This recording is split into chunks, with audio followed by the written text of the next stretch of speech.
Я педагог, поэтому все, что я делала, как раз относится к сфере образования.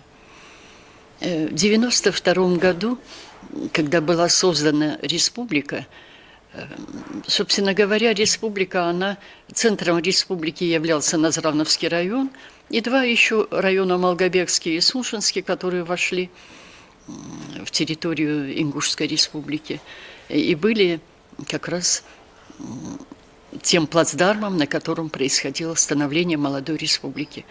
У нас оставалась система образования, доставшаяся нам в наследство от Советского Союза. Надо сказать, что в республике работали замечательные педагоги.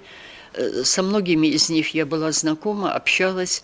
А вот что касается управленческих структур, то это все создавалось заново. Вот здесь, в станице Слепцовская, как тогда она называлась, было организовано Министерство образования, которое возглавлял министр Мургустов. И неподалеку от него находился Институт повышения квалификации. Дело в том, что проблемы, которые тогда стояли перед организаторами образования нашей республики, были актуальны для всей России, потому что становление нового образования на пороге нового тысячелетия, конечно, это были глобальные задачи. Но в центре России, в крупных городах, там, где уже имелись наработки, где уже были инновационные какие-то преобразования, им было легче. А нам приходилось все это создавать заново.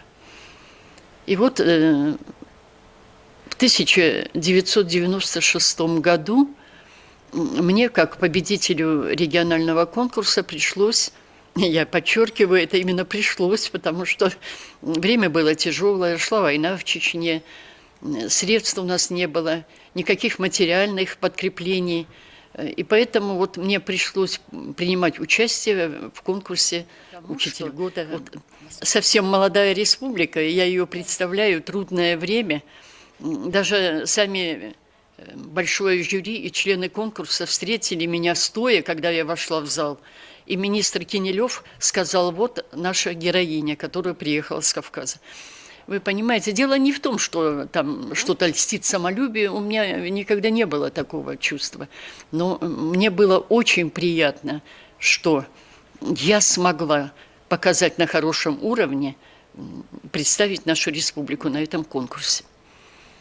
Ну, а затем последовали приглашения на международные семинары, конференции. Я была, когда создавали программу гражданского образования, я была на этой конференции в Москве, принимала участие и выступала. Затем мне пришлось, министр почему-то мне доверил разработать систему перехода школьного исторического образования на новую структуру. Но поскольку это был совершенно новый такой вот шаг в образовании, то меня направили в Кабардино-Балкарию, в Нальчик. Там сильный ИПК был, и там я изучала их систему образования. И, вернувшись домой, подготовила для нашего ИПК материал, рекомендованный для поэтапного перехода всех школ на новую систему образования. После этого, это уже был 2001 год, меня пригласили на международную конференцию, которая проходила в Донбассе. И в результате получился замечательный семинар, были представлены все республики Северного Кавказа, Ставропольский, Краснодарский край. И там шел разговор тоже об историческом образовании. Почему? Потому что происходили глобальные изменения в мире, потому что распался Советский Союз, и Россия, как правопреемница Советского Союза, стала на путь демократического развития. А демократия не может внедряться каким-то указом. К демократии надо идти. И граждан страны необходимо воспитывать в этом.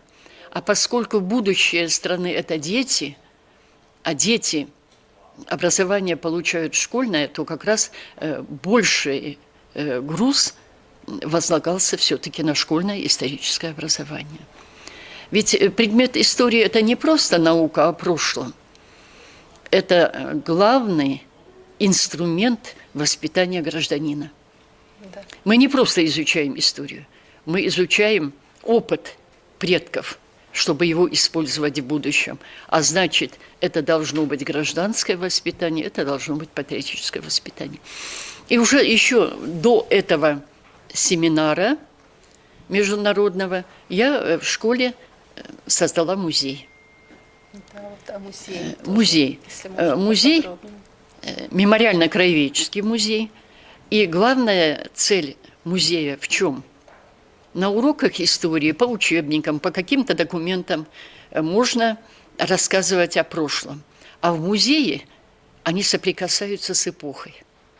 Это живое общение. Можно много раз повторять и не достучаться до сердца и души ребенка. А можно один раз показать, и он почувствует, как это было. Главная ценность моего музея заключается в том, что музей этот он посвящен истории выходцев из этого села. 2 мировые войны, мирное время, подвиг Асканова. Все это жители селения Плиева. А значит, молодому поколению стыдно не быть достойными этих людей. И вот мы о них рассказывали. И получалось что? Получилась удивительная вещь. Я историк, я много давала уроков истории. Но на уроке просто рассказываешь о войне. Это далекое событие. И солдаты этой войны кажутся вот какими-то абстрактными, далекими. Да и война, она была и была война. Вот как легенда какая-то. А вот когда они приходят в зал боевой славы музея и видят прадедушку, фотографию прадедушки, который участвовал в этой войне, или прадедушку своей одноклассницы, жителей села, то они совсем по-другому относятся к этому. Погружение. И в душе ребенка зарождается вопрос, а смогу ли я, если вдруг понадобится, сделать то же, что сделали наши предки?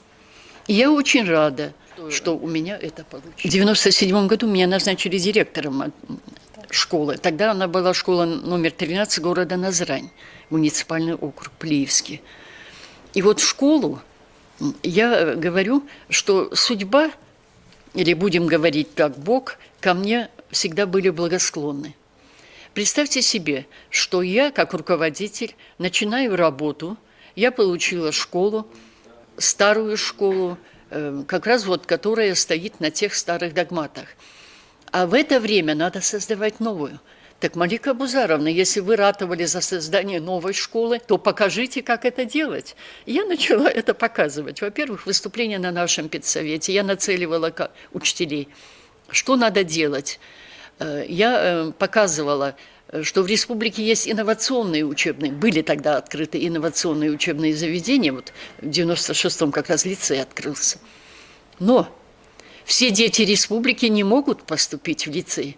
А чем они виноваты перед нами, перед обществом в том, что они живут в селе Плиево? Давайте создадим такую школу, чтобы она была не хуже. И нам это удалось. И потом уже на своем опыте мы учили других. И ИПК. На базе вашей школы. Вот на базе нашей школы проводились семинары, мы работали, создавали новые подходы к образованию.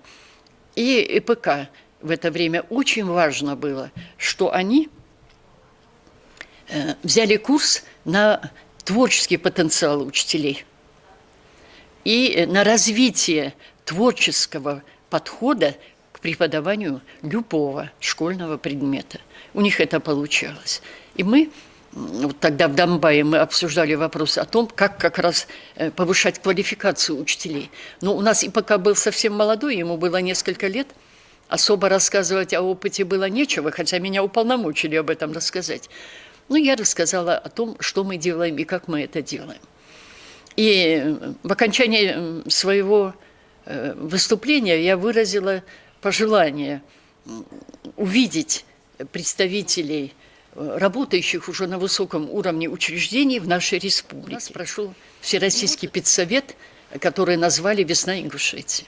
И на этом педсовете к нам приехали руководители школ, работники Академии повышения квалификации Москвы, учителей квалификации.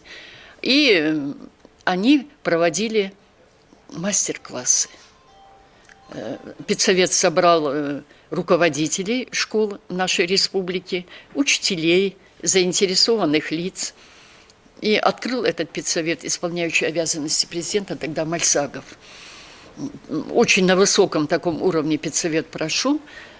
И наши и ИПК, и министерство подчеркнуло очень много новых знаний для того, чтобы продолжить работу по созданию современной новой системы образования молодой новой Ингушетии. Какое чудесное название «Весна Ингушетии». Да, мне очень нравилось это. Вот.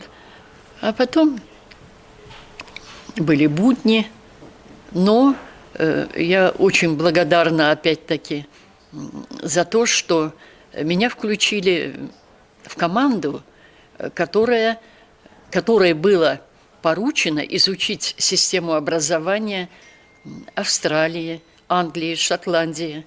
И мы, правда, недостаточно глубоко, но так на обзорном уровне японскую систему образования изучили.